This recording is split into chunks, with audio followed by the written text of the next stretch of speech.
Hello dears, welcome to life motive. ഞാനിന്ന് വന്നിട്ടുള്ളത് how to study for exam. Study മോട്ടിവേഷനായിട്ടാണ്. എക്സാമിന് എങ്ങനെ നമുക്ക് നന്നായിട്ട് പഠിക്കുക എന്നതിനെക്കുറിച്ചാണ്. പഠിക്കാൻ നാം എത്ര പിറകിലാണെങ്കിലും മാക്സിമം പ്രൊഡക്റ്റീവായി പഠിക്കാനുള്ള ടിപ്സുമായിട്ടാണ് ഞാനിന്ന് വന്നിരിക്കുന്നത്. നന്നായിട്ട് പഠിച്ച് നല്ല മാർക്ക് വാങ്ങാൻ സാധിക്കും. ഈ ടിപ്സൊക്കെ ഒന്ന് നിങ്ങൾ ഫോളോ ചെയ്യുകയാണെങ്കിൽ. ആദ്യം തന്നെ പഠിക്കാനുള്ള സ്പേസ് റെഡിയാക്കി വയ്ക്കുക. ഏറ്റവും കാം ആൻഡ് ക്വയറ്റ് ആയിട്ടുള്ള പ്ലേസ് പഠിക്കാനായിട്ട് തിരഞ്ഞെടുക്കുക. പഠനം ഫുൾ ടൈം ഹാബിറ്റ് ആക്കുക. കണ്ടിന്യൂസ് പഠിച്ചുകൊണ്ടിരിക്കണം എന്നല്ല, ഇടയ്ക്കൊക്കെ നമുക്കൊരു ബ്രേക്ക് എടുക്കാവുന്നതാണ്. സംശയങ്ങൾ ക്ലിയർ ചെയ്യാം.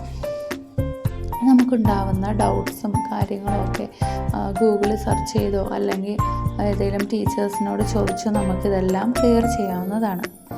അടുത്തത്, പഠിക്കാനായി ടൈം ടേബിൾ റെഡിയാക്കാം. നമ്മുടെ ഒരു കറക്റ്റ് ടൈം ടേബിൾ നമുക്ക് ഉണ്ടായിരിക്കണം. പഠിക്കുന്ന സമയത്ത് കൃത്യമായിട്ട് ക്ലാസ്സുകൾ അറ്റൻഡ് ചെയ്യുക.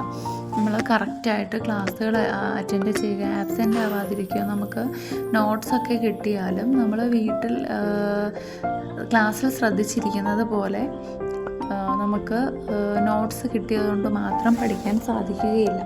അതുകൊണ്ട് ക്ലാസ്സിൽ നന്നായി ശ്രദ്ധിച്ചിരിക്കുക.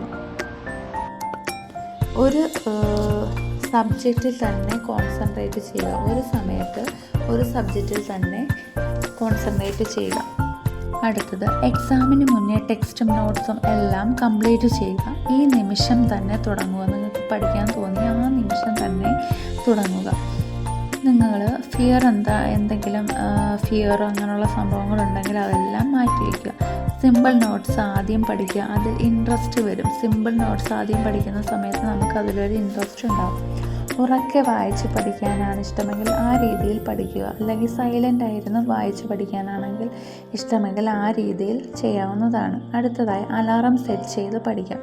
അലാറം നമ്മൾ സെറ്റ് ചെയ്ത് ആ ഒരു ടൈമിനനുസരിച്ച് പഠിക്കാവുന്നതാണ്. പ്ലാൻ എഴുതി തന്നെ റെഡിയാക്കി വയ്ക്കാം.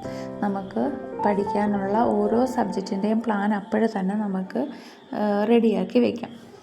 അടുത്തതായി, പോസിറ്റീവ് തോട്ട്സ് എപ്പോഴും മനസ്സിൽ കൊണ്ടുപോകുക. നെഗറ്റീവ് തോട്ട്സ് വരാതെ എനിക്ക് പഠിക്കാൻ പറ്റില്ല, മറന്നു പോകുന്നു, അങ്ങനെയുള്ള കാര്യങ്ങളൊന്നും കൊണ്ടുവരാതെ എപ്പോഴും ഞാൻ പഠിച്ച് എനിക്ക് നല്ല മാർക്ക് മേടിക്കും, നല്ല രീതിയിൽ പഠിക്കാൻ പറ്റും എന്നുള്ളൊരു തോട്ട്സോട് കൂടി തന്നെ പഠിക്കുക.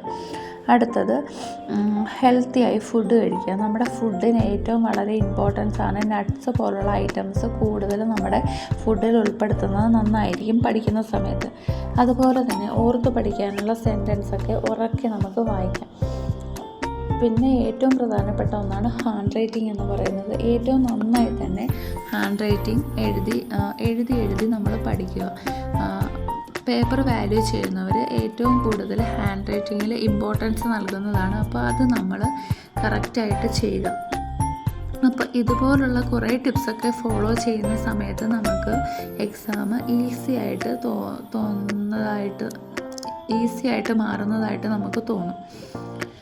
അപ്പോൾ ഇന്നത്തെ വീഡിയോ ഇത്രയേ ഉള്ളൂ. വീണ്ടും മറ്റൊരു വീഡിയോയുമായി വീണ്ടും കാണാം. അപ്പം എല്ലാവർക്കും ഈ വീഡിയോ ഇഷ്ടപ്പെട്ടു എന്ന് കരുതുന്നു.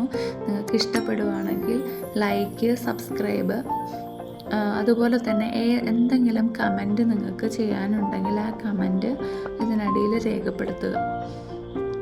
അപ്പോൾ എല്ലാവർക്കും താങ്ക് യു ഫോർ വാച്ചിങ്.